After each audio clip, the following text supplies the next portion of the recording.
Assalamualaikum warahmatullahi wabarakatuh. Salam sejahtera, salam sehat, salam sukses, salam bahagia buat kita semua. Jumpa lagi dengan channel Damarkom 123 yang akan selalu berbagi pengalaman tentang tutorial, tentang trik dan cara-cara servis laptop. Teman-teman, berhubung alat flash BIOS saya yang lama itu rusak, dan beberapa hari yang lalu saya membeli lagi dengan cara online.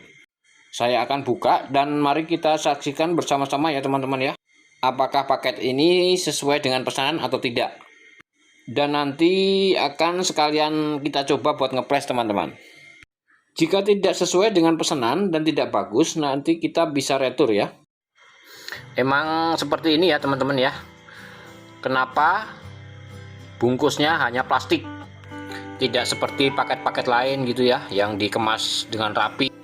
Biarpun saya beli alat flash ini secara online, tapi ini saya pilih yang dekat teman-teman.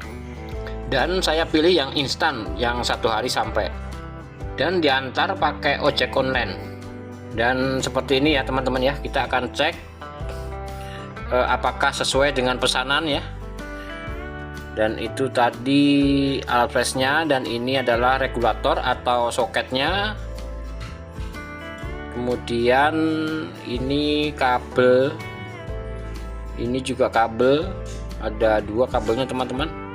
Dan ini alat flash yang untuk BIOS yang model gepeng itu ya teman-teman ya, SMD juga. Ini sebenarnya pembelian yang kedua teman-teman, ini yang lama tapi ini udah rusak teman-teman ya. Emang sudah lama sih teman-teman ya. Dan ini yang baru, dan nanti akan kita coba pakai ngeflash ya, coba ya. Sebenarnya yang lama juga masih lengkap ya teman-teman ya, masih komplit. Ini apa namanya, yang buat flash BIOS yang gepeng itu juga ada, dan kabel-kabelnya juga masih komplit teman-teman. Hanya mesinnya aja, mesin flashnya aja yang rusak teman-teman. Oke. Karena saya rasa ini sudah lengkap ya, sesuai pesanan. Dan sekarang kita akan coba untuk ngeflash kita teman-teman. Kita coba untuk flash ya, bagus atau tidak gitu ya. Nanti kalau misalkan tidak bisa atau tidak bagus ya, kan bisa kita retur teman-teman. Nah ini regulator atau apa namanya, soketnya kita masukin ya. Soketnya kita masukin, di sini ada penguncinya ya, kita buka kuncinya. Kemudian setelah apa namanya ini, soketnya kita masukin, baru dikunci lagi ya. Setelah itu baru kabelnya, ini kabelnya ini pakai yang baru juga nih teman-teman. Kabelnya pun kita akan coba ya, kita masukin juga. Ini saya pakai yang baru, yang lama pun masih ada sebenarnya teman-teman ya, tapi ini pakai yang baru aja. Kita masukkan di sini ya, jangan kebalik ya, kalau kebalik nggak bisa masuk teman-teman. Baru yang ini masukin ke USB teman-teman, masukin ke USB ya. Ini yang saya pakai laptop jadul teman-teman. Tapi lumayan lah buat ngeflash dan download file-file ya, masih lancar teman-teman, walaupun laptop jadul juga ya. Ini BIOSnya ya, BIOSnya yang mau kita buat coba ya, yang mau saya buat coba ngeflash. Kita pasang sekalian. Ingat jangan terbalik ya teman-teman ya, posisi pin pertamanya atau titiknya ini harus di dalam. Maksudnya jangan terbalik teman-teman. Di situ ada tandanya, di sini ada tandanya, tanda titiknya ya, titik artinya kepalanya, tanda kepalanya teman-teman. Oke, sekarang kita lagi nunggu loading Windows ya. Kalau laptop jadul memang agak lama loadingnya ya, agak lama, tapi kita juga harus sabar ya. Dan setelah masuk Windows, baru kita akan coba alat flash BIOS-nya teman-teman.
Nah, berhasil teman-teman. Itu artinya flash BIOS ini bagus ya, dan tidak perlu diretur teman-teman. Oke, sekian dulu video dari saya untuk kali ini ya. Terima kasih buat teman-teman yang sudah menonton video saya ini sampai akhir ya. Saya doakan mudah-mudahan kalian senantiasa sehat walafiat, panjang umur, dan banyak rezeki tentunya. Dan saya minta maaf kalau saya banyak salah-salah kata ya. Mudah-mudahan kita bisa bertemu di video-video saya selanjutnya. Dan saya akhiri dulu. Wassalamualaikum warahmatullahi wabarakatuh.